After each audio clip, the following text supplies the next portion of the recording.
Well, all right, kiddos, it's time to sharpen up those edges and grease up your chains. We are going to live it up with mountain life. Dropping in 5, 4, 3, 2, 1. We used to gamble quite a bit back when I was a little kid. This was in northern BC in the 1980s, and the attention-sucking technology we see children using today didn't exist.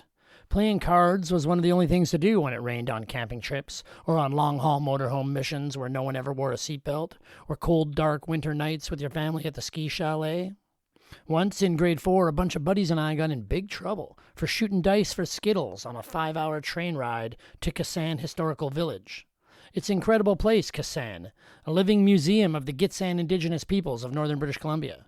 But it was a 5-hour train ride and we were 10 years old. Come on.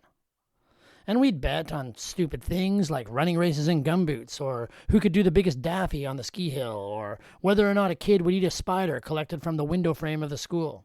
Bet you $1 was a common thing to hear. Chocolate bars were only 75 cents back then. A pack of hockey cards was 35 cents. $1 was big money. Not all of us liked to make those bets, though. Some were scared to lose. We probably all were.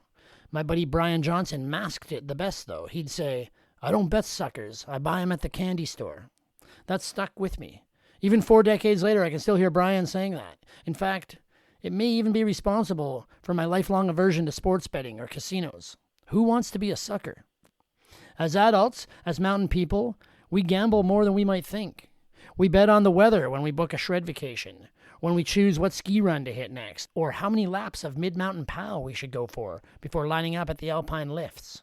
We make the most informed decisions we can in the backcountry, but on some level, it's always a roll of the dice.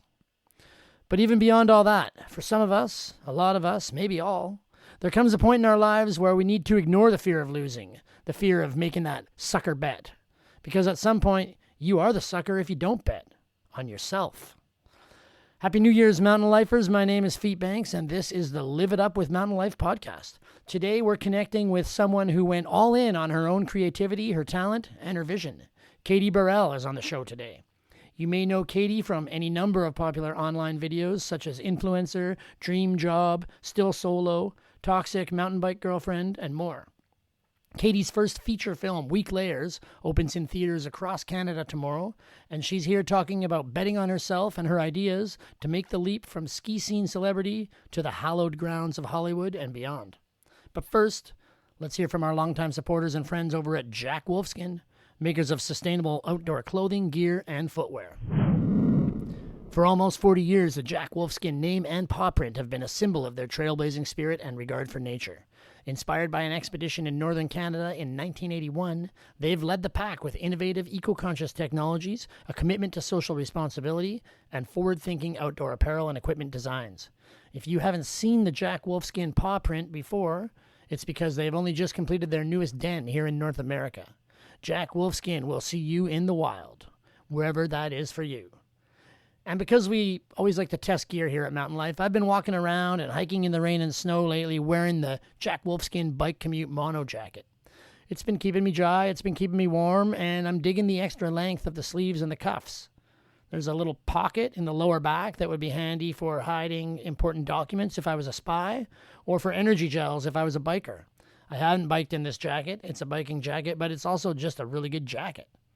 Jack Wolfskin jacket. Okay. Katie Burrell is here. She's a comedic tour de force and a recognizable celebrity in most mountain towns across North America. People legit ask her to sign their chests, their babies, skis, anything. Katie's currently in a whirlpool of media hype and promotion to support her first feature film, Weak Layers. Coming into the big league film industry almost as hot as a person can, Katie co-wrote and directed Weak Layers, and she is also the star of the film, which is not easy to do for anyone, but Katie's never been one to shy away from a challenge. Luckily, she had her co-conspirator, Colleen Gentman, there every step of the way, and Katie talks a lot about the value of the good people you surround yourself and how you can use that to hedge your bets. Weak Layers is already playing on more than 100 screens across the United States, and as I mentioned off the top, it opens up here in Canada tomorrow in theaters January 12th. A quick note before we drop in. There are a few sections in here where Katie and I suddenly start cursing like 1990s construction workers. So definitely, if you're not down with profanity or you don't want your kids to start sounding like gangster rappers or roofers on payday, maybe opt out of this one. It's really only one section, but yeah, parental advisory, explicit language. Okay, let's fucking do this. Katie Burrell.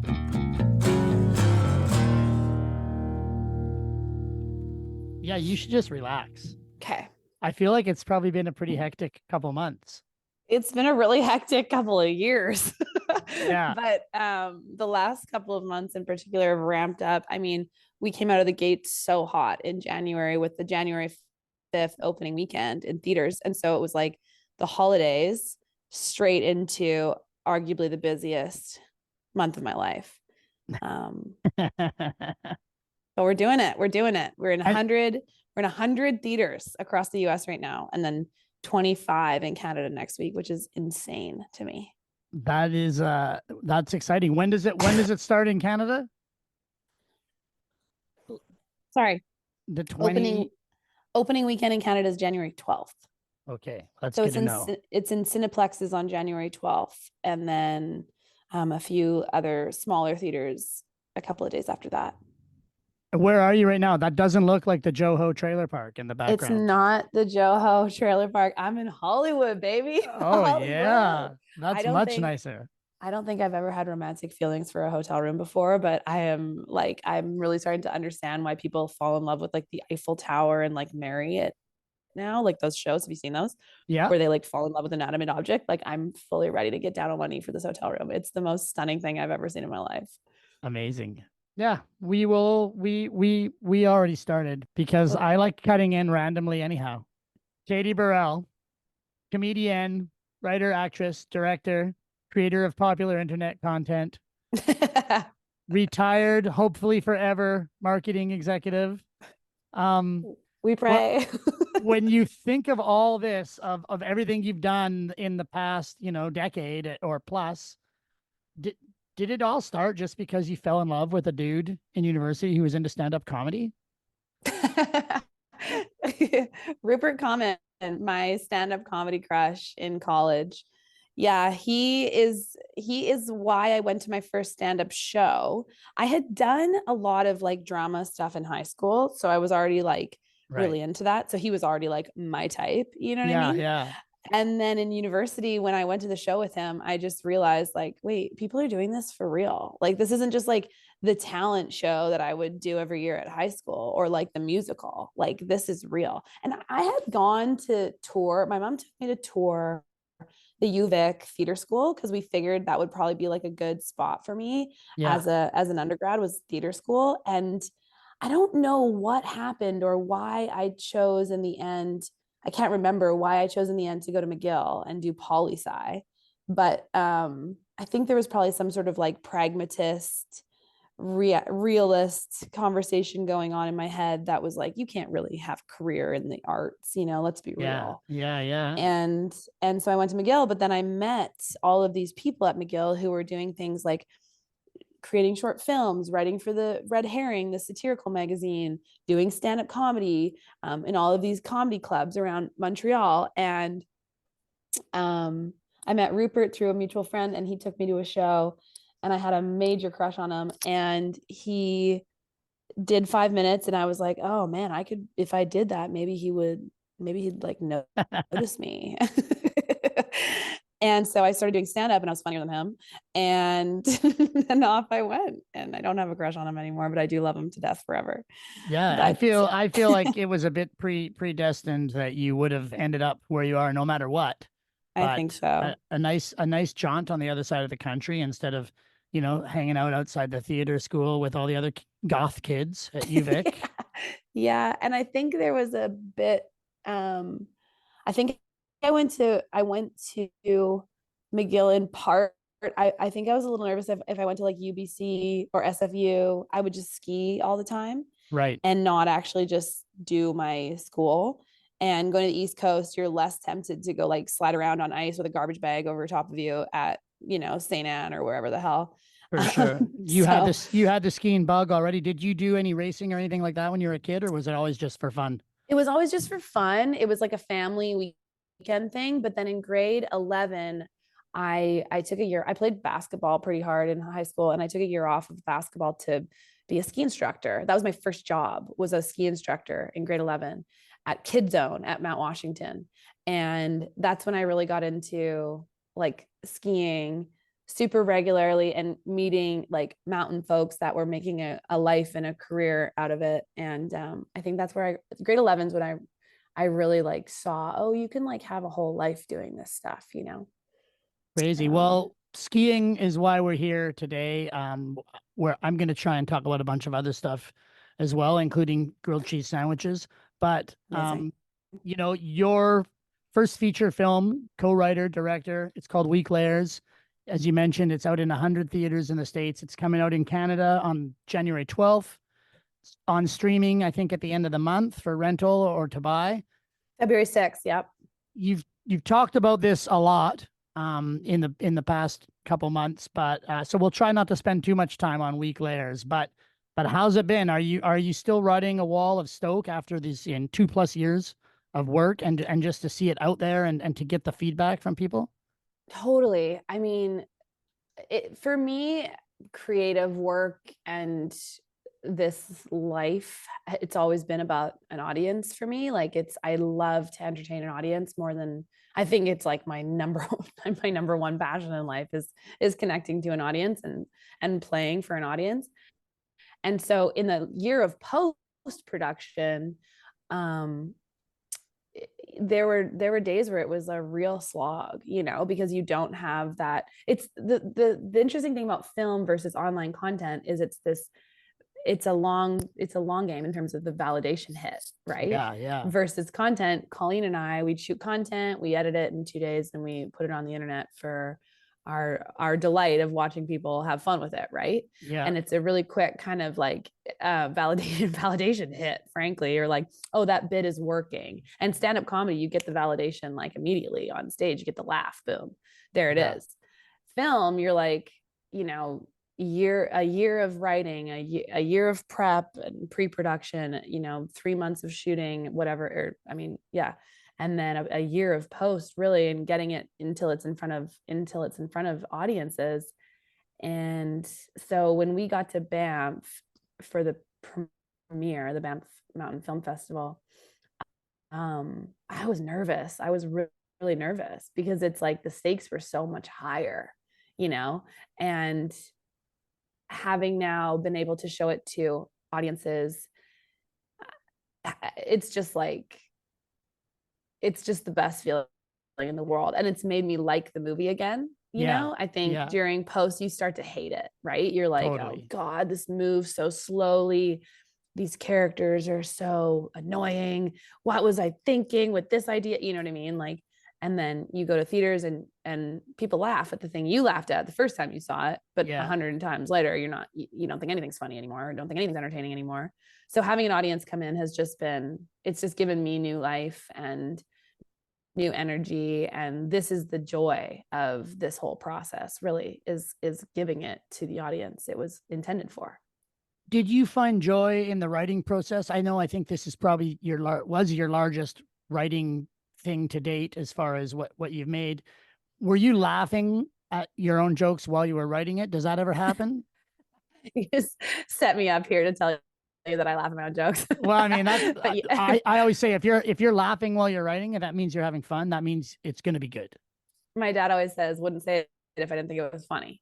Yeah. So I mean, Andrew Ladd, my co-writer, and I, we had some giggle fests for sure. And I think in part that was because we were writing things we had seen ourselves or lived ourselves. And so it was sort of cathartic in a sense to be now creating scenes that were directly out of lived experiences or lived experiences of friends. It felt so close to the bone or close to the heart in some cases. And so it was this sort of like hilarious and therapeutic and fun writing process. And Andrew, I mean, he brought so much experience and knowledge to the process. Like he was really like, he came in and gave it real structure after I wrote the sort of like first conceptual draft, if you will. Yeah. And he really was what helped me like turn it into a 3-act, us turn it into like a 3-act, script and have really make more interesting choices than I had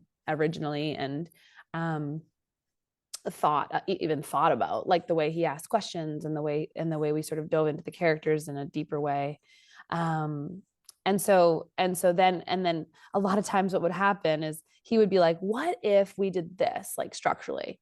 And I was like, yeah. And then I would like start just like firing dialogue at him, like, and we had like a really fun sort of back and forth that way where we could like really play with dialogue almost as if we were doing like a live, you're like delivering the dialogue back and forth to each other, like a like a show that you're just putting it on paper at the same time. This is really fun. And then a lot of things happened in Feet, a lot of things that happened in production that ended up being kind of like improvisational. And so we kept a few improvisational moments as well, and those feel really natural and good. And I always find improv moments to be like super funny tags and stuff. Yeah, you have an improv background. Well, I want to come back to that, but Andrew, your co-writer, he also has a skiing background. He even did some stunts in the film. I thought I saw his name. He did, yeah. He ski raced at UNH. Go Wildcats.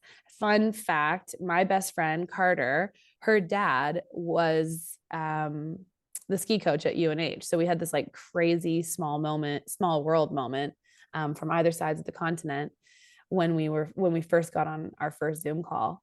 And Andrew ski raced, and then he moved out to Tahoe and he did a couple of seasons in Tahoe, and then he moved down to LA to work on screenwriting. But he is roughly the same height and size as Neil Bledsoe, who played Dane Blake. And so there's a scene where Dane Blake and Gabe Paul are talking on the top of a cliff about Gabe skiing something from his heart, from the emotional truth of his heart, and as they're working on their short film. And then Neil goes, shred it, woo, and he drops in, and then we cut wide to Andrew skiing mainline pocket at Tahoe, which was really just like, he has like a tripod and a backpack, so he's like schlepping down mainline pocket. But he makes it look good, like right. he can still do it in a way that makes him look like he's a seasoned vet of getting himself into difficult places on hill. I mean, you definitely had a lot of skiers in the film. There's tons of cameos. We don't need to blow them up because people are going to go see the movie. I think you should be really proud of that film. You came in at 88 minutes, which is the ideal length for that kind of movie. So many comedies are too long. It feels really honest and true to the culture. Other than that one snowmobile that got stuck in a tree well. But I've been doing that. I've been saying, we've been joking about that. But yeah, I mean, most people aren't going to know anything about that. And the characters, were fresh, or at least fresh enough, to be engaging, and that emotional core of the film, these three women that live together. Mm-hmm. Did you draw from your own life for that? Obviously, you've lived in a ski town. You talk about your friend Carter. I know you, Carter and Lauren. I think maybe there's some stories there about you three coming to Revelstoke. But was that something from the very beginning? Your plan was to sort of, I'm going to take Blue Crush and put it on a ski slope kind of style with these three women? Yeah, Blue Crush was a big inspiration for sure. Like Blue Crush for skiing. You know what I mean? Of course, right? That's why wouldn't it be? That film is excellent. It is excellent. We don't have the selling feature of bikinis in this one, but we have.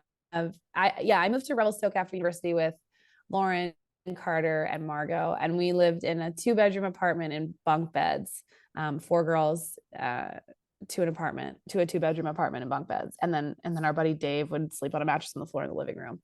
And he's now a gastroenterologist. Margot works for the government. Lauren's a naturopathic doctor. Yeah, it's Carter's like, everyone has gone on to have functional, semi-functional lives, but we were like pure shitheads in those first few years in Revelstoke. And then we moved into a big house, and we would throw after parties in the house, and we were just trouble. We were trouble. And I don't know if it was McGill has a real party culture. And I think all of us, we still all love to party and we love to have a good time, but we got into lots of mischief in those years. And so that was a major inspiration. And I think that there's something about the mischief that you get into as a young person in a ski town that's like extra funny in some ways, because you're like, it's like a playful group that finds their way to ski towns, I find. And in the year that we moved to Revelstoke, it was one of the craziest snow years.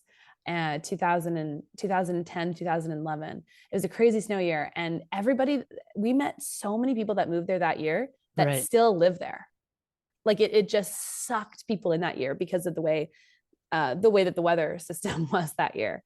But yeah, it was like the going out to the last drop and the Regent and the fake smoking cigarettes outside because you want to talk to a guy, like get him alone and see, whatever it is. Like we were just trouble, picking up dudes, bringing back to the bunk beds, saying goodnight to each other. Like it was just hell on wheels. And so that was really like a major inspiration for originally it was 4 girls that I wrote, but we trimmed it to 3 for budget.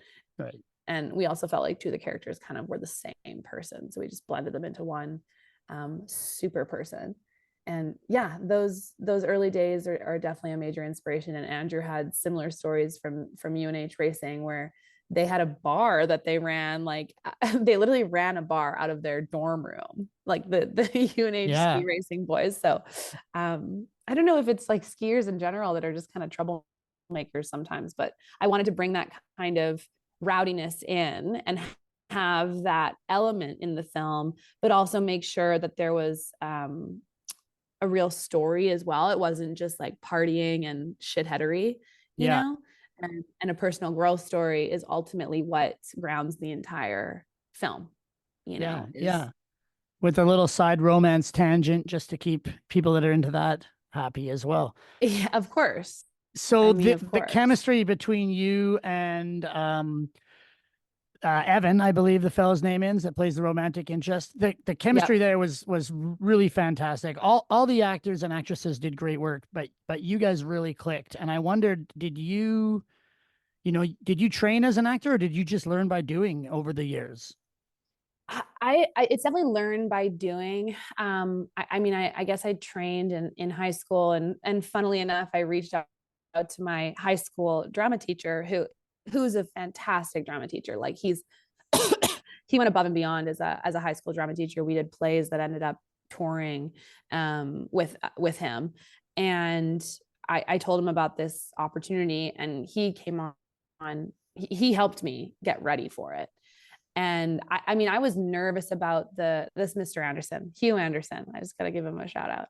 He's amazing. And then the scenes with Evan, Evan is a pro. He's been working in Hollywood and acting at Broadway theaters, Broadway plays, etc., for like 20 years. Yeah. And so having someone like that as a scene partner for romance we got so lucky getting him, really. And it was like a Hail Mary to get him. Like we sent him the script on a Friday because we had a no from somebody else. And my casting director, Suzanne Scheel, was like, pick someone from this list of people that are offer only. Like pick your top one. And I was like, oh my gosh. If we could get Evan, he's so good in everything I've seen him in. Shoot him the script. And she said, okay, we'll shoot his team the script. And if we haven't heard back from Monday, we have to go back to tapes. We had like 2,000 submissions for Gabe. And on the Monday, he was like, I'm in. Like he read the script over the weekend. He liked it. He thought it was funny. He watched some podcast I was on, seemed like I wasn't the worst person in the world, and came on board. He had a lot of questions. He's like, why is this fucking first timer both acting and directing in this thing? This is like a red flag for sure. Yeah. But and so having him as a scene partner, it was like, oh, you're like my new best friend. Like this is so easy and fun. And all the stuff I was scared about, like are you supposed to open your mouth when you kiss? Are you supposed to do this? Are you supposed to do that? He just was like, it's choreography, like, don't stress. And he was like trolling me. And so it was like easy, Yeah, And yeah. I think that if I had not had someone as experienced with that kind of stuff, I wouldn't have been as like held. It was like he really created like a space for me to just play. And that was really cool. And I'm like forever grateful to him. We've become like super close, and we ended up writing a screenplay together, another script together. We're working on like 2 or 3 other scripts together. And yeah, really found like a collaborator and a writing partner in him. And hopefully we can keep working together because he's so great.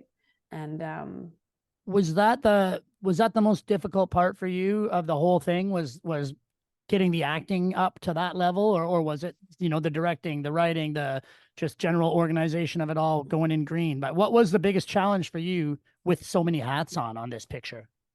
um the biggest challenge was the level up, I would say, for sure. That was a major challenge, was going from my like relatively basic understanding of all of these jobs and having to do them full out for Yeah. all at once for the first time. Like there was terminology in the directing space that I didn't even know. Like my crew is talking about things I don't even know what they're talking about, and you're supposed to be like their leader and you don't even know what they're talking about, you know what I mean? Yeah. And then the writing, obviously structurally and really like polishing and whatever, and then the acting, you know being so real and so honest and so true in acting and grounding it in your own experience and your own self.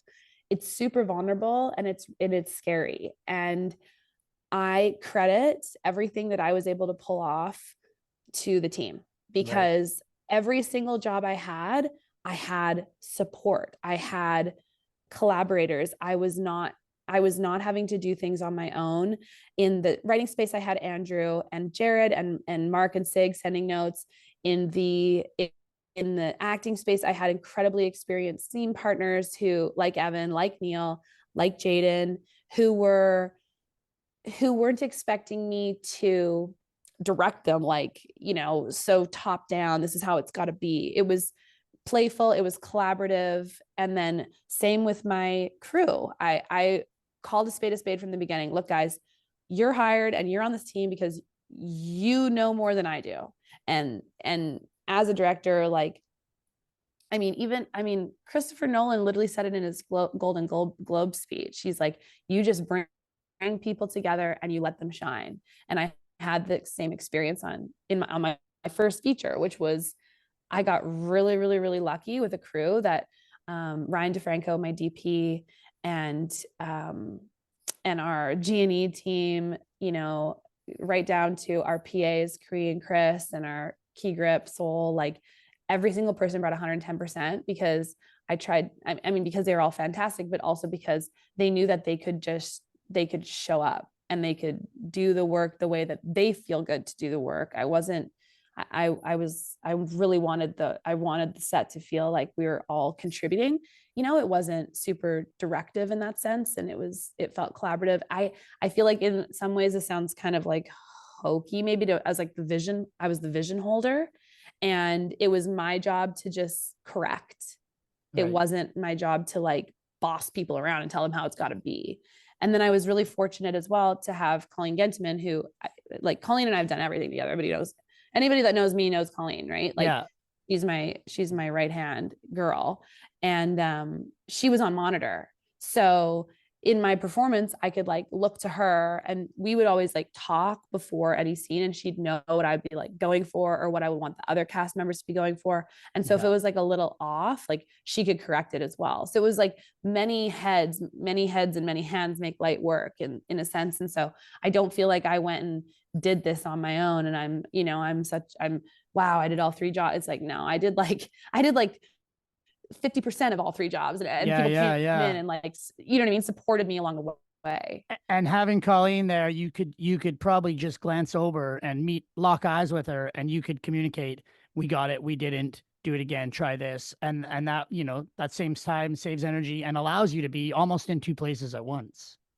100%. I say like Colleen on monitor was like having eyes in the back of my head. And I could Yeah. also, she knows me so well and we have such a shorthand, and she spent so much time in prep just listening to Ryan DeFranco and I talk, that she knew what we wanted, you know? So she was really like assistant director to me in a lot of ways, like not necessarily running the set the way like Eddie was my AD, but she knew the creative I wanted from like sitting in on those early calls. And then I also feel like I'm so comfortable with her that in some of the scenes where, you know, I was like more challenged, or it was like bigger emotionality or whatever it was, like I was just like, just perform for Colleen, like just perform for Colleen. And having her there made me feel like so, yeah, like it was just a day like in Revelstoke. We were just out shooting at RMR or whatever. Like I could just lean on that comfortability, you know? Well, I think what I'd like to know, because Colleen's, you know, for most of your public career that I was able to find, Colleen's been there, your right hand woman or your collaborator the whole time, and you've you know, put her through the ringer on a few projects as well. Yeah. But I want to know, how did you two meet? How did this, you know, this partnership and this friendship and this co-conspiratorship, how did it all kick off?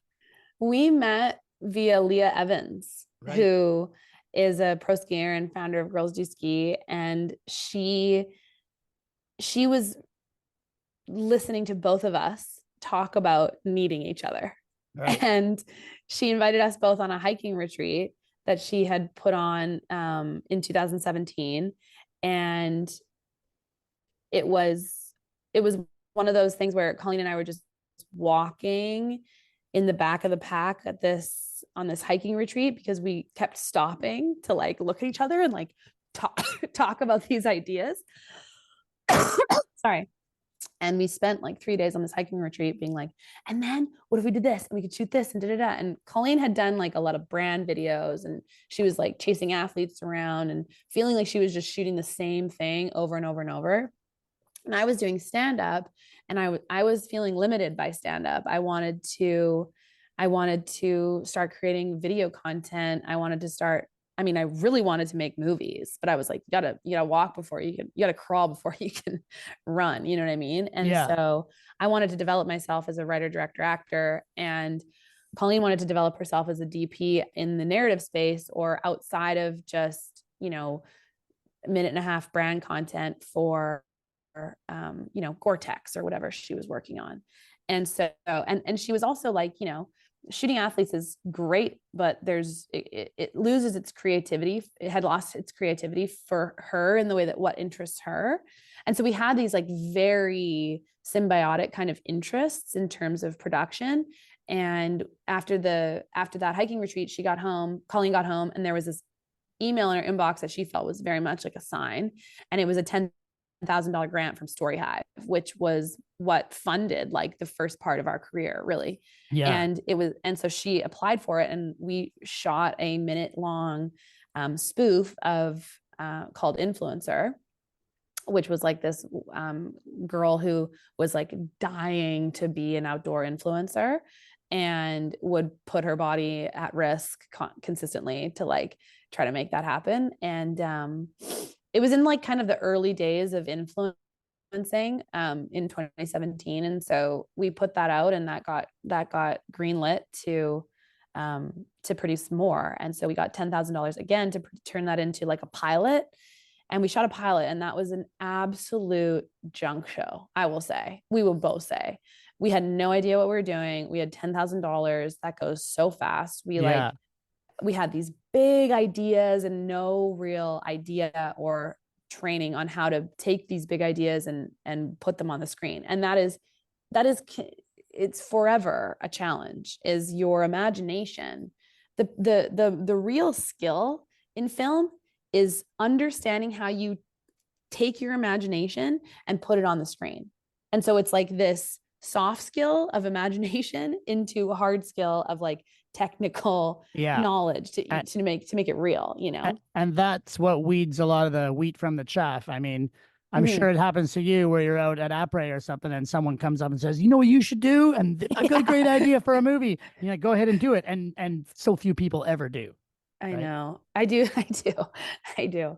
Yeah, a lot of that actually. It's really funny that you said it. It's almost like you know my brain. Well, But I've lived in a ski town as well as yeah. a sort of creative.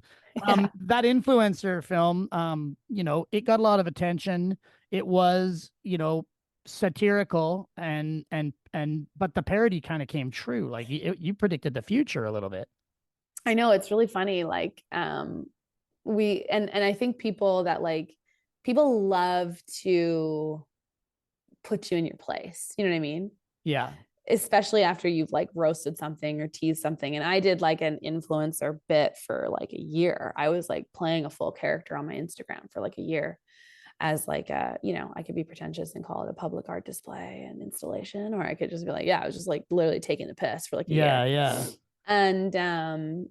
And then I think it's funny how it happened, but it's like the content I was creating that was sort of like counter culture, I suppose. I don't know if that's pretentious to say or like hyperbole, like self-aggrandizing, but it was like sort of counterculture in a sense, and sort of like teasing the trends that were happening in the space. And it was like they were getting so much engagement that brands were like, can we Yeah. pay you to make fun of us too? Yeah, Because yeah. maybe if you are making fun of us, people will engage with our content versus the way that.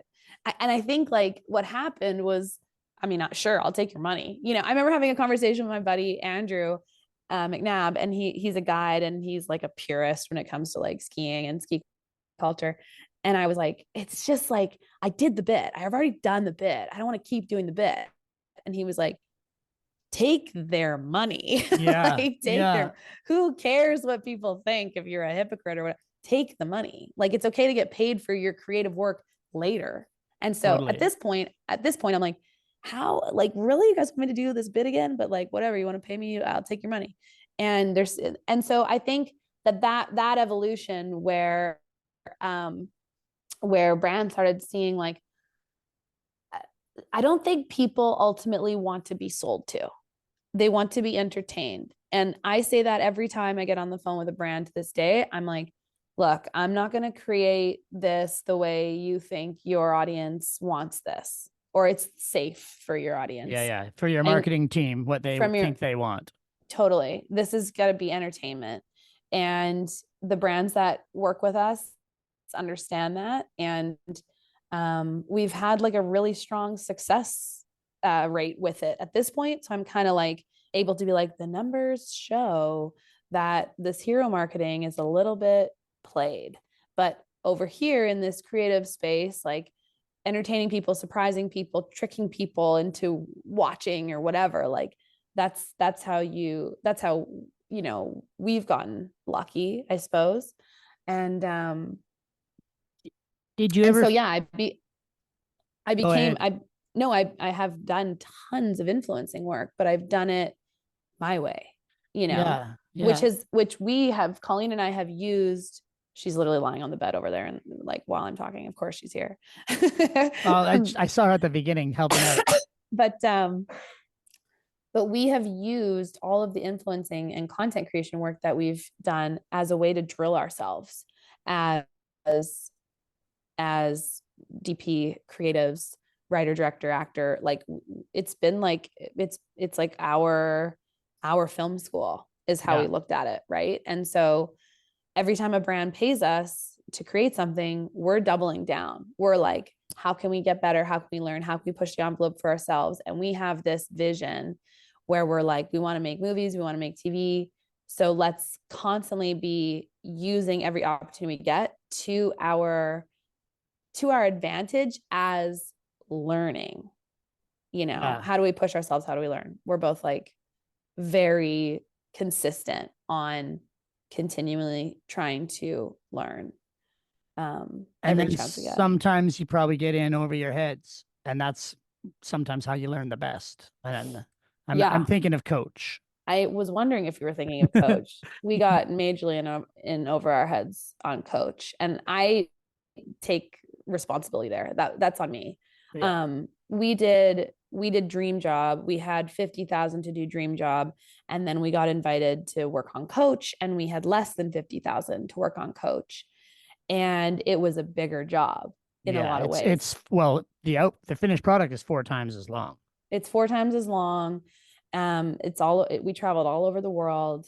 And we had to, I mean, we did that by ourselves. And Yeah. now we go out and we shoot things for 4 times the budget, and we have like a crew of 6 every Yeah, time, yeah, yeah. No, you that know? looks like you imagine if somebody filmed Survivor by themselves, kind of, right? Oh, An episode of totally. Survivor with just 2 people is kind of how Totally. you. So I think we should mention for everyone listening, we're referencing these older works of yours and Colleen's. These are all on your website. What's Yep. the address for people so they can just go right now and catch up? KatieBurrellTV.com. Yeah. So you Check can see out. all these movies that we're looking at on there. Mm-hmm. Jumping shortly back to the or quickly back to the influencer thing, did you ever feel like you did weak layers come at the right time where did you feel like you were starting to get kind of pigeonholed into this? Now I'm making fun of mountain biking girlfriends, and now I'm doing this, and almost like I saw you did a thing with Fubar Terry, and Mm-hmm. I look at that guy as a Canadian icon. He's a Mm-hmm. genius, but I also see that being a difficult thing to break away from. Did Yeah. you ever sort of feel like you were getting kind of boxed into that sort of thing? And did weak layers come out of that, or did it come at the right time and just happen to sort of help break that? Or Yeah, it's a really good question, Feet. I think that the thing with working with brands is that they want safety. They want to know tried and tested and true. And so the fact that like I've had success doing the mountain biking girlfriend bit, it shocks me that I did that bit the first time in 2020, yeah, like with Colleen on Colleen's iPhone. And to this day, brands still want that bit. And I'm like, why haven't we moved on yet? yeah, Like yeah. That bit's three just years scroll old. down. It's a 3-year-old bit, you know what I mean? 4-year-old bit. So but brands are constantly looking for guaranteed engagement. And so if they've seen something works, they just want it over and over and over. And as the performer, you're like, fuck me. You know what I Yeah, mean? Like, really? And I always want to be doing like something different and bigger and getting better, etc. And so Week Layers has been this full-time part-time job that's been happening concurrently with right. all of the content that we've been putting out for the last 3 years, because I was working on the outline the first time we ever put a mountain biking girlfriend bit out, and all the content that I've done in the last 3 years has been what we've lived on. Like Right. it's been our financial, saving grace, and always in the hopes that we'll use this to cash flow our lives and get better at what we do and practice. When we get to Week Layers, we'll level up. And now I hope that I can continue to make marketing content when I'm super aligned with a brand and they understand that it's got to be entertainment, it's got to be creative, it's got to be new and exciting and different. Like, for example, the Heartbreak Hills piece we just did with Icon Pass, like I was so stoked that they wanted to do something like that crazy and unique and different. And it challenged us as a creative team, and we got to bring in like lots of different day players, etc. But I'm happy to do marketing content like that. But I really now I'm like, okay, now we have a feature out, and this is the space where you can really like sink your teeth in. It's so interesting. Marketing content is interesting in terms of, playing with algorithms and trying to, be 2 steps ahead of like what people will want or think, or, tapping into that zeitgeist factor of like creating something viral. Like that's interesting in its own way. But I've always been more interested in I'm like an old Hollywood like dreamer, right? It's so like it's just so much, it's just got so much more meat, Yeah, yeah. the characters and the visuals and the environments and the stories and blah blah blah blah, and then the emotionality. Like, you don't watch a content online and get super emotional necessarily. You're like entertained or you're moved or you're, maybe you laugh. Yeah. You're like, oh yeah. Okay. I see what they've done there. You know what I mean? Whereas like you sit in a dark theater, you watch a movie and it's just like, I mean, I cried for 45 minutes after Jojo Rabbit ended. 45 minutes I was moved for by this film.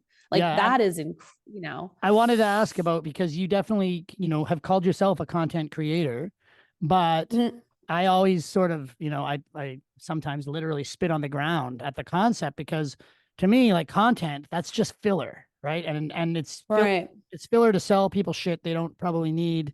But I think what you are more drawn to and are creating more and more of now is art, right? And to me, there's a huge difference between content and art. And sometimes art can be used as content, but you can never really get content to fulfill the thing that art does. So I appreciate you saying that. I really do. I think it's been challenging for me to try to describe myself professionally for many years. And we were talking about this actually at dinner last night. Like, I haven't done a lot of stuff for the money, if you will, in the last like decade. Really, I haven't. And I mean, I never made any money doing stand-up or improv. I made very little money doing content for many years. I've always just wanted to entertain and create. That's the baseline impetus at my core. And I love to make people laugh. I really do.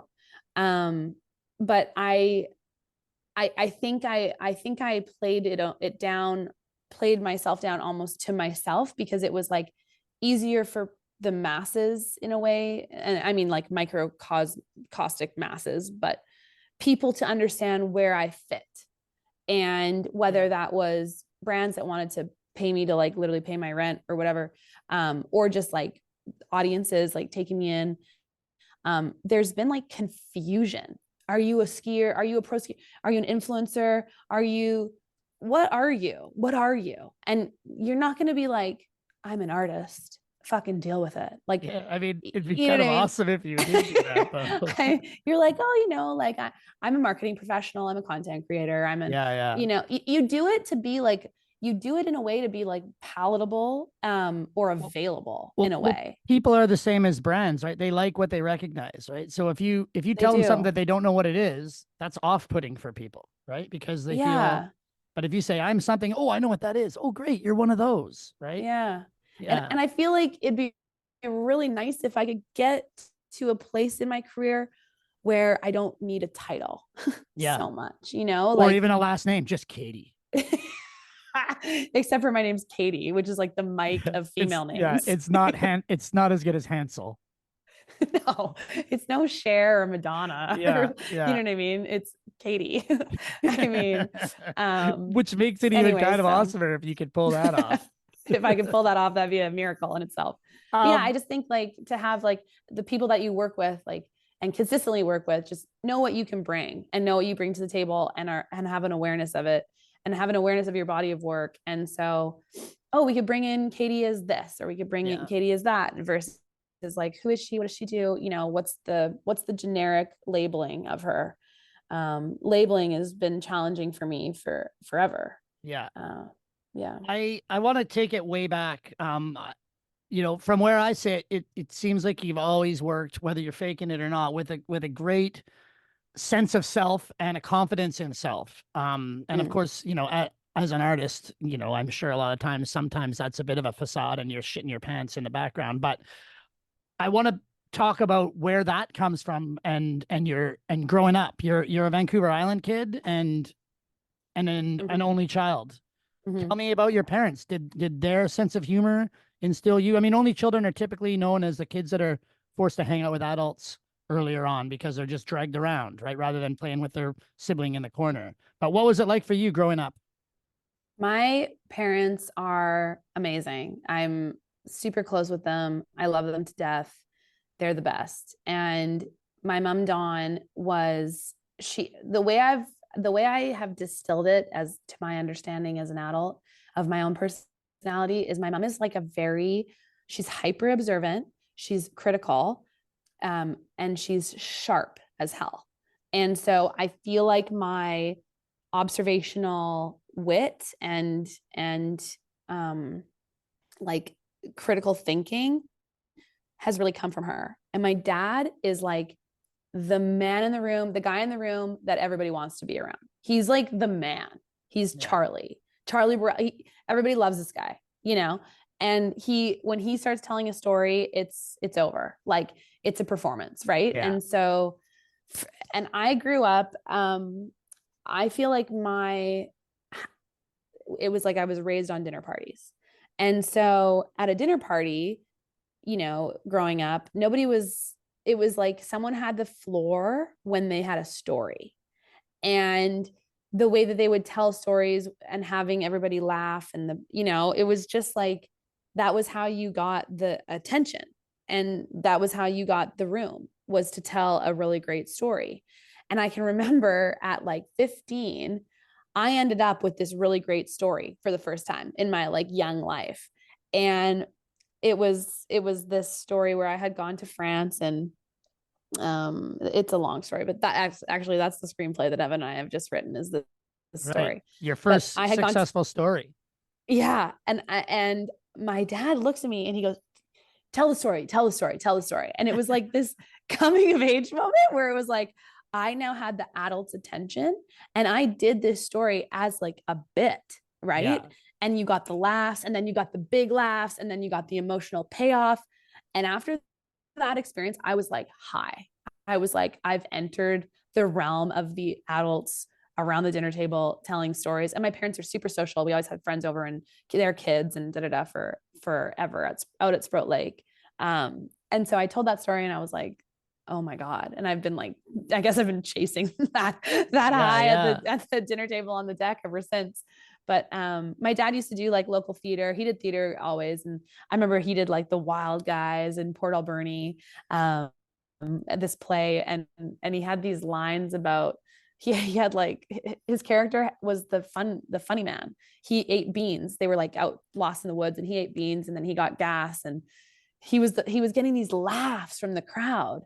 And I was like, A, my dad is famous, and you know, B, like, this feels so good. This is so cool, you know? And my parents joke, my mom jokes like, you know, I used to be the funny one until I met your father, the star, you know? And they have a really funny rapport too. They're constantly trolling each other. Like, our love language as a family is like roasting each other, giving each other shit like all the time. They're teasing me constantly. I tease them, but we're also like all very sensitive. And it's this like really funny thing. We're like teasing each other, and then it's like, you're ganging up on me, like, stop, you know? And and I think that like my parents have also just, I mean, I still I tease them about it, because they were like, they concurrently encouraged me to pursue my dreams and also have a backup plan. Yeah. All of my life. And so what was the backup plan? Like, you were going to be a spy? Yeah, I actually make a hell of a spy. You're way too big to be a spy. I mean, you might actually be the best spy now, right? Because you're a comedian spy. I could be like a Europe spy. They don't know me in Europe. You could like do stand up in Russia, but actually be spying. Totally. But yeah, so my dad would always give me this advice: you gotta have 1 foot planted, and it was a 2-foot jump stop in basketball. 1 foot plant, and then you have your planted foot and your pivot foot. And your planted foot is where you make your money, and it's where you have your job and your safety and your security and your RSPs and all this stuff. And your pivot foot is where you get to play, and you try theater maybe locally, or you could try stand up maybe for fun, but you always have your planted foot. And a few years ago, I looked at him, I'm like, Dad, I'm just going to have to travel, and the ref's just going to have to blow the whistle. I got to move. Like, I can't have a planted foot anymore, because if you have a planted foot, you are stuck in that spot. You can only pivot within a certain distance. You can only pivot within a certain distance, and then you got to pass. Yeah. And so, or take a shot. And I was like, Dad, I'm just going to travel. Like, I'm sorry, I got to break the rules here.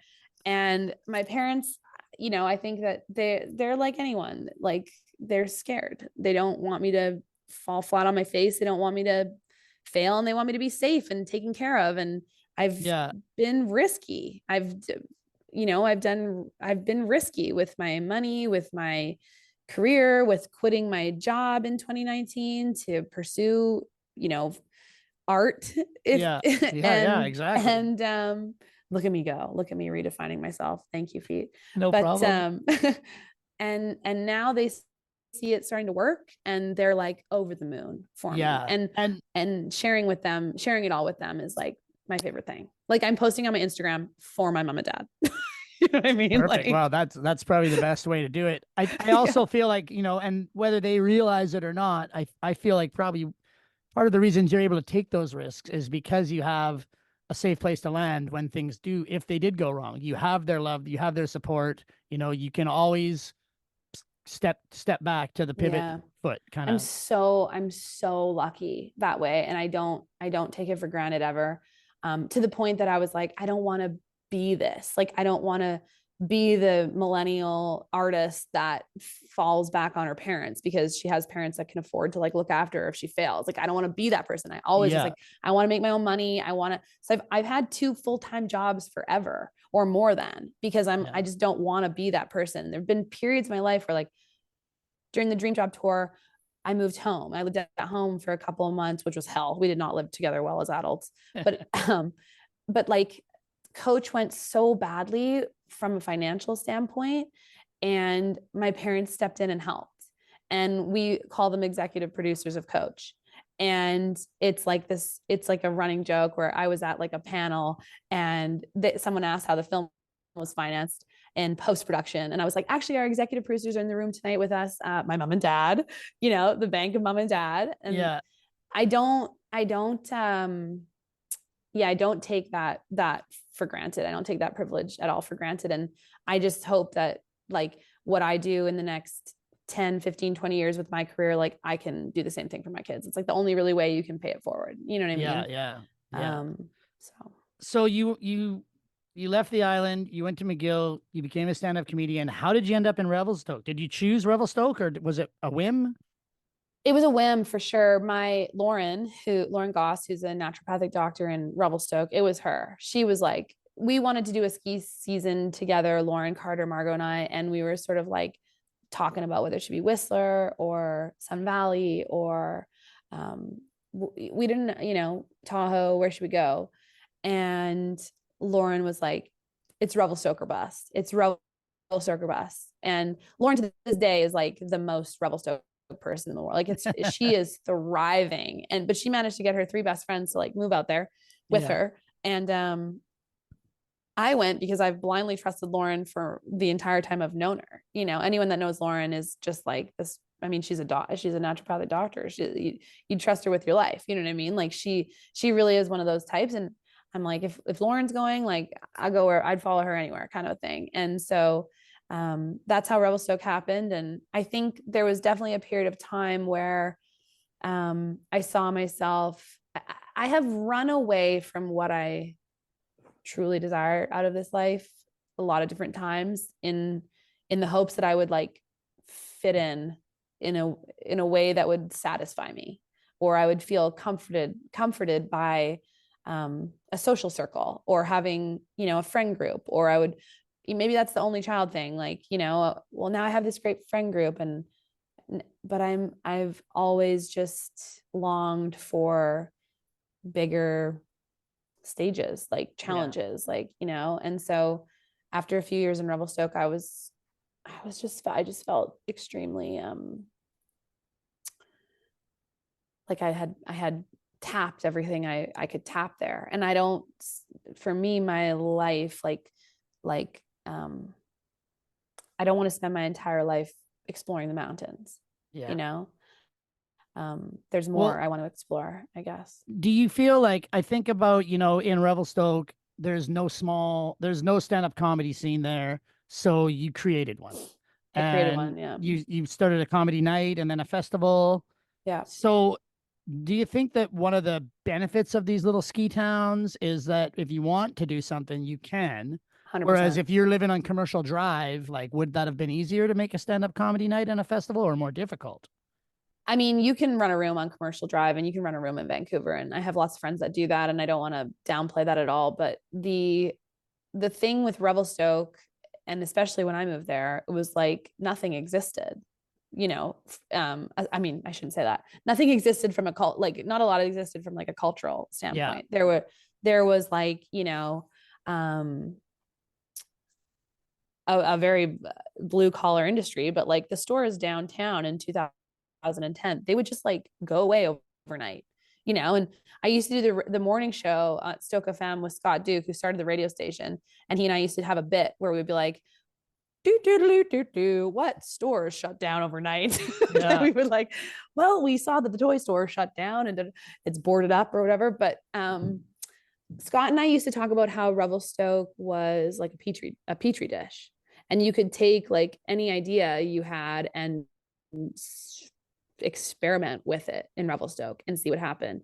And you kind of feel in some ways, in earlier days anyway, in that town, like you had like the keys to the city in a bit of a way. Like when I started the comedy festival, like the first year we did it at the Roxy Theater, and it was so cowboy in a sense. Like, we were like phoning our friends being like, hey, you got to go down to the store and buy these tickets because we're doing a comedy festival. What the hell is that? You know what I mean? Like it was just very, it was like very experimental. And it was, I don't know if that's a word.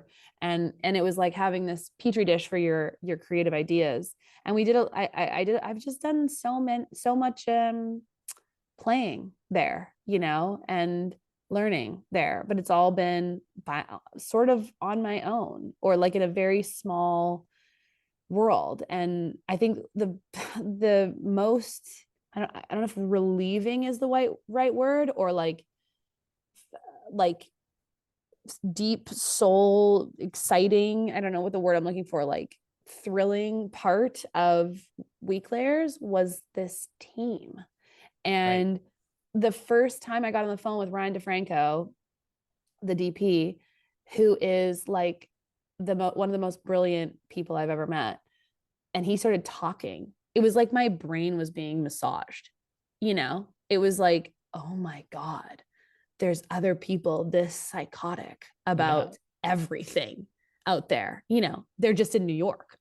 You know what I mean? And having this team come together around Weeklayers, and the like passion everyone brought to the work was, I mean, I don't have that many creative friends in Revelstoke. Like I have, they're creative. Like I have a handful.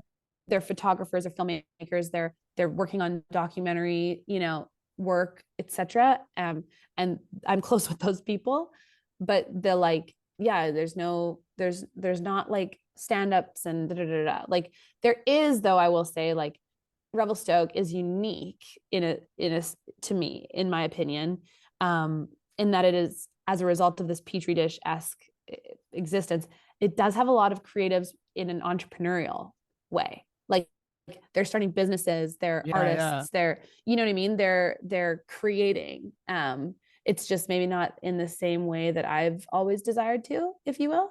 Yeah. And so Colleen and I often talk about like, how much do we talk about this, to our friends or to our inner circle, because until it gets like annoying or boring or not interesting to them. Whereas like, as soon as we were on set with Weeklayers, and we were just in Tahoe last weekend for the premiere, and I could talk to Neil, who played Dane Blake, for like hours about the choices he made for various scenes or whatever it is, because what I mean? Everyone's gone down that deep dive into the stuff that you're interested in. Totally. And it just feels so good. One of your creative Revelstoke friends I spoke to, she's a lovely, lovely person, Zoya. I was going to say, is it Zoya? Cool. And she told me, she said, I'm just supposed to say 2 words to you: sheet metal. And it timed perfectly while you're drinking some water. Oh my God. What's up with sheet metal? That's so funny. My job while I was in university was sheet metal. So every summer I worked fabricating and installing HVAC for 5 years. I was an au pair in Switzerland for 8 months, and then I came home, and I had decided that I wanted to go to McGill, which I had gone into and deferred, but I needed some cash. to pay for my life while I was over there. Cause at that point, my parents were like, we're poor and you have to learn work ethic. Yeah, I was yeah. like, oh God, I didn't realize we were like barely hanging on here with our 2 houses, one on the lake and one over. Oh Jesus. They actually did trick me. Like I was Yeah. like, oh fuck, we're poor. Like I That's can't why we're survive. poor, because we have 2 houses. Yeah. They can't put me through school. And anyway, so I got a job via a family friend working sheet metal. And the first day that I showed up, the owner of the company wasn't there that knew me. And so the guys were confused. They're like, are you the new guy? And I was like, yeah. And they're like, oh, okay. Well, come in the back. And I came in the back and they were like, all right, well, can you run this cleat through this machine? I'm like, I don't know why I don't even know what the, but I was so afraid of them. They just started doing it. And he's like, can you scrub the plasma table down? I'm like, yep. So I scrubbed the plasma table down, run the drive cleat, whatever. I'm working this machinery. And I just didn't tell anyone that. And then turned out, and then the owner of the company got home or got back to the shop and he's like, the hell's Katie doing in the shop? And they're like, oh, that's not the new guy. And he's like, no, the new guy gets here tomorrow. And he's like a journeyman welder. And so, and then Brad, the shop foreman, no teeth. And he has a shirt that said, kill them all, God will sort it out. And he goes, well, she works like a fucking horse. Like, can we keep her? And, and the owner turns and he looks at me, he's like, he's like, you want to be a sheet metal worker? And I was like, looked at all the guys, like Chauncey, all these guys. I'm like, couldn't say no. I'm like, yeah. And then smash cut 5 years later, I was like, I went and worked for another company with some of the guys, actually the guy, Chris, that showed up the next day, who was the journeyman welder. He's a journeyman sheet metal guy, but he could weld as well. He went and worked for another family friend of mine who had a company in Port Alberni. And I went and he was like, yeah, we're working with Katie Burrell. It's Charlie Burrell's daughter. No shit. So I was like, got a job in Port Alberni the next summer, and I was making $12 an hour instead of $9. And I have so many stories from sheet metal. But then that year I was doing like, it was a smaller shop and I was doing more installation. So I learned how to like start like running like ducts and supply like the systems. Crazy. You know what I mean? Like putting in return and supply and And so I did that. And then actually a few years ago, I was a little bit short on cash and I went and did a month of just like installation. And I was like, holy fuck, I forgot how hard this is. Like you're sitting in a crawl space and everything is overhead. And it's like your hand strength and your upper arm strength while you're sitting on like a rolly thing in the dark, dank freaking crawl space. Like it's hard work. I did it for 5 years, or 5 summers, I should say. And then after I graduated McGill, I went and did it for like 4 months, 4 or 5 months just to get some cash after I had graduated. But that is my like dream next project would be to make either a TV series or film about sheet metal and the experiences that I had doing that. Those guys were just so freaking funny. And I'm like, you could cast it with all comedians and have it be super like improvisational and just like it and problematic as all hell. Those guys were like racist and sexist and misogynist. And like, I remember it's a whole world. Oh my God. Like construction in 2000s, this would have been 2000 and like 7 or 6 until 2011. I don't know. Like, I feel like, I hope it's improved, but like one day, like one of the guys like drew me on all fours with a Sharpie, getting like railed from behind by the like refrigeration guy on our team, and then cut it out of the duct and like, because it had to come out of the duct anyway. It was like where he was going to put the first piece of pipe in, cuts it out of the duct, slides it across the crawl space to me. I pick it up and I'm like, this naked Sharpie had huge knockers in this drawing. I'm like, I was like, all right. Like, and I just was like, I'm going to fucking prank this guy. And I got up and I walked out. I walked off site. I was like, fuck you, Curtis. And I walked off site and I went to the shop and I went in and I was like, to the boss and a couple of them, can we prank Curtis? And they're like, oh yeah, for sure we can prank Curtis. I'm like, all right, this motherfucker just drew this on a piece and I want to tell him that I'm suing him for sexual harassment at work. And they're like, oh fuck yeah, let's do it. So then I'm like, so Curtis comes back from the job site and I'm like, yeah, I just filed a lawsuit against you for $1 million for sexual harassment at work. Like, I refuse to be treated like that in the workplace. Like, I am not an object. Like, I know you have like a misogynistic sort of take on how women should be in blue collar jobs, that I can't fucking take it anymore. This guy who was like probably just trying to get a rise out of me, right? Yeah. Was dying. And all the guys in the shop looked at him like, hey man, you fucking did it. Like you made your bed, like, you gotta lie on it or whatever. And we had him going for like 2 days until we were like, oh fucking taking the piss, man. We're like, he was like 20, and and actually when I went back, he's just a repressed artist, you know, he's just trying to make art. Yeah, he was just like me, like me. Anyway, I have so many fun stories from sheet metal days, but that's where I learned to swear like a freaking asshole as well. Like, you see, as soon as I started talking about it, you were like, yeah, no, it picks up. It picks up. I was gonna say, like, usually I'd be worried about giving away your sheet metal idea and writing a script about it, but I don't think there's anyone else that can make that movie, so we can leave that in. That's also, get on it though. I just, how do you feel about that? Have you had ideas where you're like, oh, here's an idea and I'm going to put it on the back burner, and then somebody else does it? Like, just because it's in the collective unconscious, it ends up coming out pretty much the same thing, but it had nothing to do with you. Has that ever happened? I mean, I've seen that a little bit on social media, but I don't know. I try to be pretty, like, you have to have an open palm with your ideas, you know, like, some things kind of land and then they move on, and it's like the non-attachment to creative work is kind of the approach I've always taken, because it's not really about, it's not like, oh, like, this has to be done by me. It's like, this idea is trying to find its way out, and it's going to come out however it's supposed to come out, if that makes sense. Like, and I guess if you're the right vessel, you would grab it and run with it right away. Yeah, that's how I feel. That's how I feel. Yeah, that's a nice way to look at it, instead of being pissed off every time something happens. And I'm always excited for people when they make their stuff work. Like, that's really cool. And I know how good it feels to make your stuff work. So I'm like, yeah. So sheet metal, good job. Thank you. What's the shittiest job you've ever had? Sheet metal. Okay. So both good and shitty. There was, I mean, it's good from the stories. The actual like doing of it was so hard. And I do have this memory though of this one day there was a house that we were working on, like a full gut.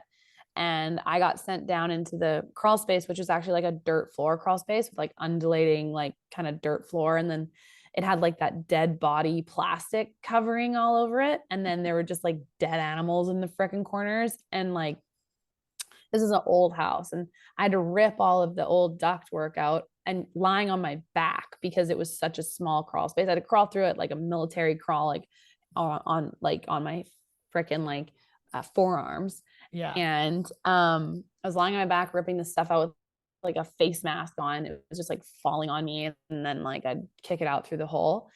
And the same little bugger, Curtis, who drew the thing, I asked him, I needed some screws, or I needed a drill handed down or something. And I reached up through a hole in and the dead bird that I had previously excavated out of the corner, he had gone and gotten, and he put it back into my outstretched, vulnerable hand. And I screamed bloody murder. And all of the guys working on the house that day were like, that's what you get when you get a woman. When you get a woman on site, she's going to scream like a little bitch or whatever. Yeah. Give her a dead bird, see what happens. Give her a dead bird, see what happens. And anyway, that day was like, I came home and I was just covered in dirt, and I fell asleep at 5 p.m. or 5:30 p.m. that night and slept until the morning. And a few days later, I said to my dad, like, well, all I know now is that I'm never going to have another hard day of work in my life, because like, for as long as I live, nothing will ever be harder than that day of work. Right. There you go. And I like recall that day on days where I'm feeling like particularly challenged at work, which is now in my 30s is usually just because I'm cold. I really struggle with cold, with like temperature management. And I'm like, I'm fucking getting frostbitten. I'm like, I don't know if I still would take this any day over crawling around on that dirt floor. And like pulling asbestos out onto my face. When you're growing up, learning from your parents, unlocking the humor and the wit that they've already DNA coded into you, Was there other things that really spoke to you? Other sort of influences, comedians, movies, books, shows, cartoons? What was the media landscape like for you as a kid? What hit, what didn't? I was a big reader as a kid. I read the Narnia books when I was like 6 or 7. Yeah. And my mom was reading them to me. And then one day I was like reading over her shoulder and I was like, Mom, this would go a lot faster if I could just read this to myself. And she said it was like the most heartbreaking, like parenting moment she ever had. Yeah. She's like, you're not old enough to talk to me like that. She handed me C.S. Lewis' Voyage of the Dawn Treader and left the room and cried, she said. But and then that summer I wanted to go to Camp Narnia on Salt Spring Island. And Right. there was like they built Narnia on Salt Spring Island. And I went and I met Aslan and I was a forest nymph like fairy and I homesteaded and I lived a book. I lived in my imagination. That's a core memory for sure. And then, I mean, there were wizards at this freaking camp that turned out they're just like 22-year-old college students. But I was like, these are wizards. Theater And students. then Harry Potter was another one. And I think that the like level of imagination really that went into those things was just sort of like life altering for me. Like you can just dream up these things and make them exist. I think that those were like, yeah, formative for me. But and then as I got older, and I still admit it, nobody likes to say that they love a canceled person, but I love Louis C.K. I love him to death. And I saw him live in Vancouver prior to his being shunned from Right. comedy or whatever. And I felt high the next day. I laughed so hard. The endorphins in my body were so intense from I was sitting at my desk the next day. I was working at a law firm in Vancouver in the marketing and business development department. And I was like, I remember feeling high, like I had done drugs the night before and I'd had like 2 beers and laughed for 4 hours, Yeah. not even 4 hours. It was an hour long, it would have been an hour and a half long set. And I was wrecked the next day. Actually, that reminds me, my actual worst job was working for the BCREA, the BC Real Estate Association. I was the communications coordinator on a mat leave when I first moved to Vancouver to start doing stand-up. And oh my God, doing that job was like watching paint dry. I've never been so bored in my life. And it showed. I'd always fuck up. Yeah. They'd be like, you don't care about this at all, do you? And I'd be like, why? They'd be like, because you just sent out a press release that had like 85 spelling mistakes. Awesome. When you're doing stand up, I mean, I've dipped a toe in basically just hosting a show and filling in the blanks Oh, in cool. between Awesome. comics, and it's always been a great fear of mine. And I basically, I didn't totally bomb, but I kind of bombed, right? But Part of it. how do you, what happens when your stuff's not going well? Like, do you reel it back in? Do you dissociate? How has that happened to you? It has happened to me. Oh, for sure, it's happened to me. I, I, I. You learn.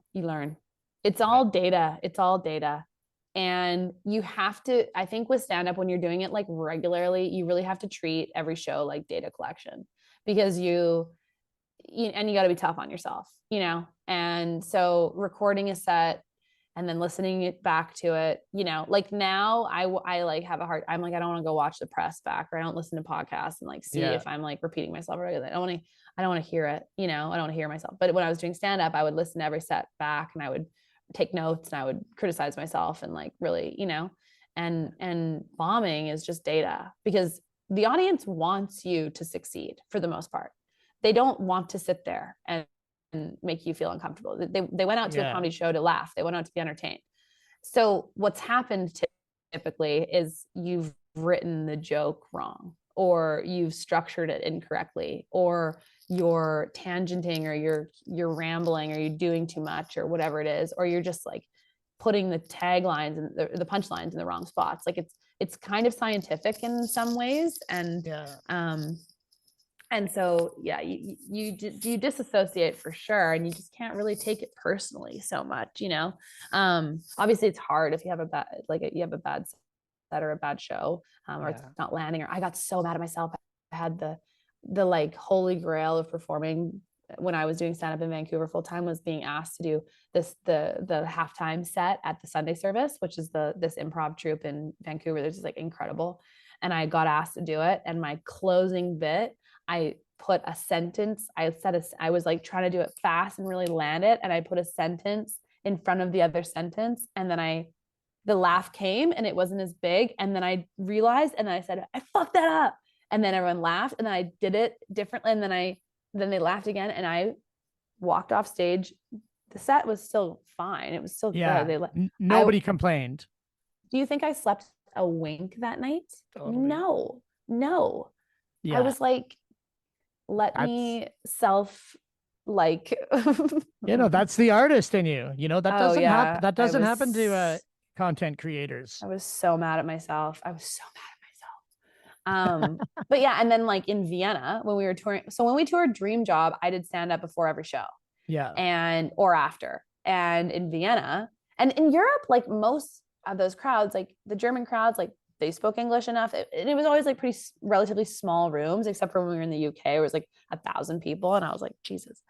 But like in Vienna, I started talking, and it was just like silence, and then I'm like, do you guys understand what I'm like saying? And they're like, no, we understand. I'm like, okay. So this is not like this is not a lost in translation moment. This is like, you can't with me right now. Yeah. And because I wasn't like on the hook at a comedy show to like perform comedy, I just bailed out. Yeah. I was like, started the movie, or I started asking questions. And that's the other thing you can do sometimes if it's like really not working, is you can just start talking to the crowd. But that takes a lot of confidence, because you got to be like your mom to do that. And you got to jump in 2 feet. It's like we brought back the Stoke FM Comedy Festival last month, and I don't have comedy right now. Like I don't have a set. I don't have 5 minutes, right? Yeah. But I was hosting, so I had to do something off the top to warm the crowd up, and then I had to, and then in the middle of the show, the organizers of the festival were like, we got to do a intermission. And I was like, we can't do an intermission, because if we do an intermission, then the flow of the show is going to change, and I'm going to have to warm the crowd up again. And I don't have any more stuff. Like I haven't written comedy for this. And so we called the intermission. I had to go back on stage, and then I was like, fuck it. And just like started trying to do crowd work again. And I was like, how the fuck? And I was like, it's a complete commit as soon as you start talking to the crowd. Yeah. Oh, thank you so much. You're the best. Thank you. Breakfast is here. There you go. Late breakfast. Yeah. So jumping in though, and it went well. And I was high again. Right. Yeah. And I'm like, there's nothing kind of satisfying as it like working out when you don't have a plan. And like, I also will just say like stand-up is like, it's workhorse stuff, like my friends there's Colleen. Hi, thank you so much. Coffees. It's like a workhorse approach, those people, I respect comedians so much. Like they just go and they go and they go and they go. I don't miss the lifestyle of stand-up. I miss live audiences, and I miss writing and creating and being that one-man band factor, like now for my ideas to come to life, it requires like a minimum of 6 people. You know what I mean? Yeah. The one-man band thing is like being a singer and not needing a drummer and a guitarist. Like you just get on stage with your own guitar, kind of a thing. So is that what's, having a theatrical release, being able to sit in a theater at a festival or at a premiere, watch the audience for the first time, take in your movie. Does it give you the same buzz that, you would get from a live stand-up crowd?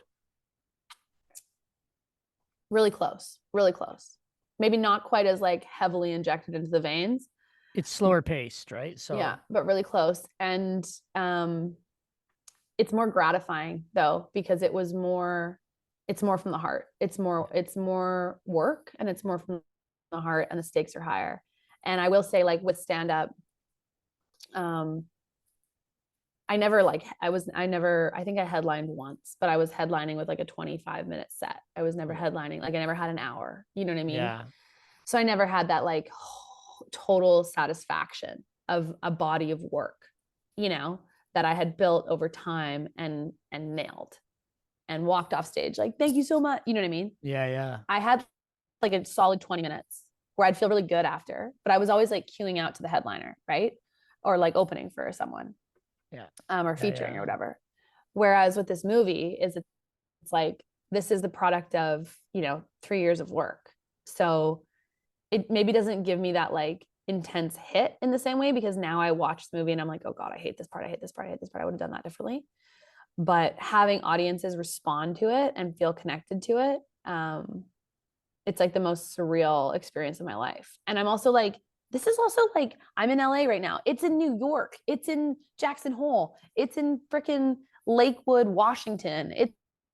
It's all over. People are seeing all over. A family friend of mine went in Phoenix and messaged me, oh my God, I cried. I teared up in the end. I'm like, were you the only person in the theater? She's like, no. I'm like, who the hell in Phoenix, Arizona has heard about this movie and is going to it? Do you know what I mean? Like, it's crazy. It's like really and truly my wildest childhood dreams. Like, I'm living them. And I talk about it all the time. I'm with Colleen. I'm like, it's actually insane to live through your own dream.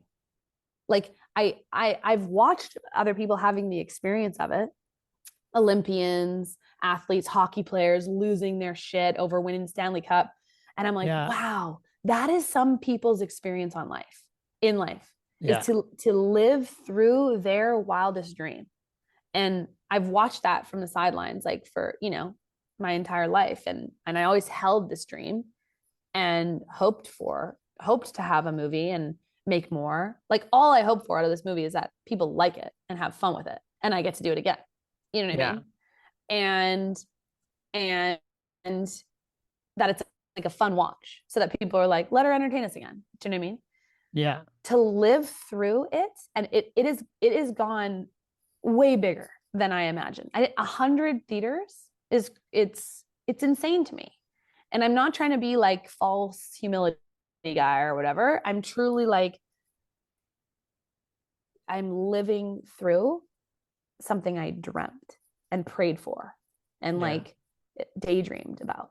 And I'm like, I'm now having that experience on earth. Like, how lucky to have that experience on earth. Like, you have this one life, this time you show up or whatever.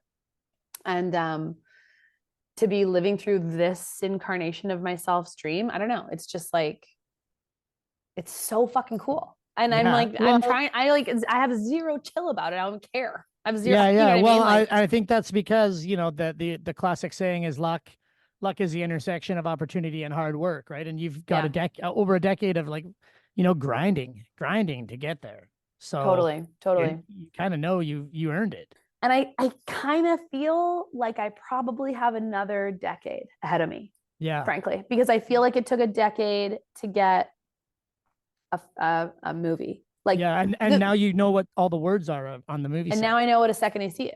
So, so we're just getting started, right? Big step. But I also have to just say, like, I don't think that Jared Drake and Steven Sigg and Mark Gogolewski and Andrew Ladd, who were the guys at Realization, they wouldn't have taken the chance on me had I not had that proven track record of micro audiences, smaller audiences, and having success with those. Like, they saw Dream Job. That's why they reached out, right? So like, that grind was to get to this level, but then now I'm like at the bottom again. Of the next league. Yeah. And it's like, which is, I love being an underdog. I love being like the worst at something, because it's like, there's only one way to go up, and it's up. You know what I mean? And are not knowing something. I love it. I'm like, the scary feeling is when you've done it really well. The worst feeling is when you've done it really well a few times. You know, I would much rather be in my position than like Tarantino's. Actually, I'd love to be Tarantino. Christopher Nolan, one of those, you know what I mean? Like Greta Gerwig post Barbie. What's she gonna do next? You know what I mean? It's like hard. Winning. You gotta, people expect you to keep getting better. They expect you to keep getting better. And for me, I'm like, of course I can get better. You know what I mean? Like, I mean, it's a good transition. Then what's in the wings? You know, once you get through this, the film comes out on the 12th in Canada, you know, and then it'll slowly wind down. Hopefully, your schedule a bit from that. What's the next goalpost?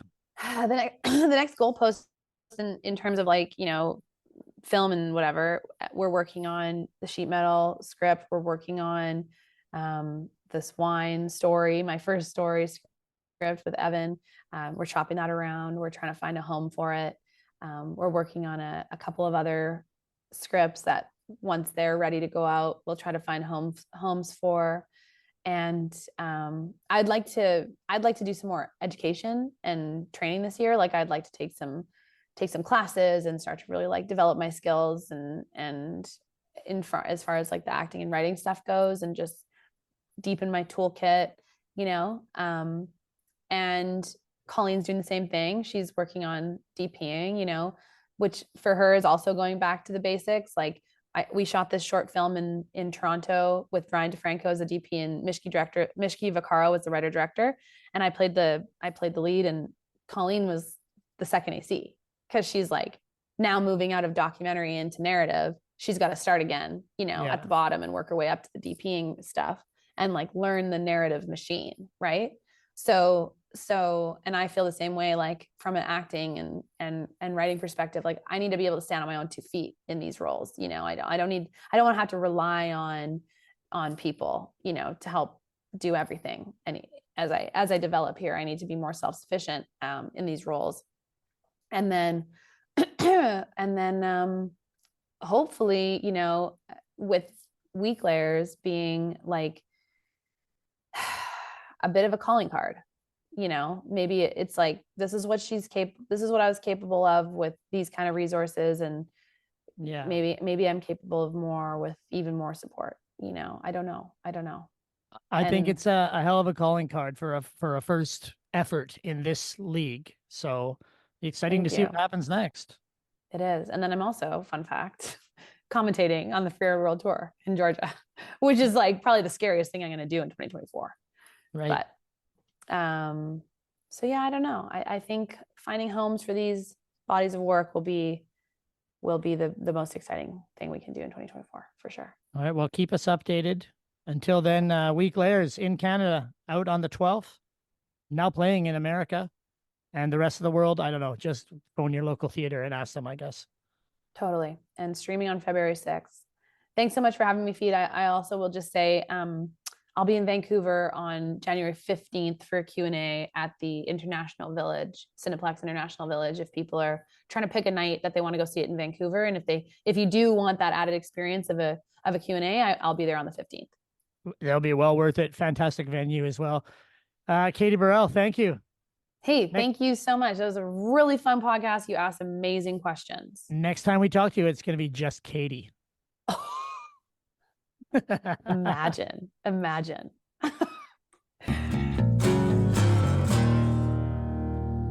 Okay, thanks, Katie. That was awesome. Hey, Mountain Lifers, make sure you go check out Weak Layers in theaters. This is one of our own shooting her shot, so let's make sure it sticks, okay?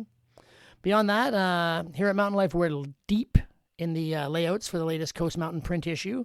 That should be out early February, and the Georgian Bay winter-spring issue is already out. So look for those in your areas or mailboxes if you subscribe. Otherwise, you can find all those stories and images trickling into the website over the next few months. And I know there are a few new Mountain Life toques available at the shop, so hit up mountainlifemedia.ca.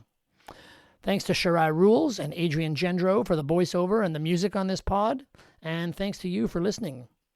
2024 is here and there's snow in the hills. So let's go watch Katie's movie and come back here in a couple weeks when Colin will be talking to somebody, or I will be. Who knows? It actually kind of depends on the snow. Until then, take care of each other, Mountain Lifers. Take care of the lands we love to play on. Be kind, be awesome, and don't be afraid to test yourself a little bit, because you never know if you don't go.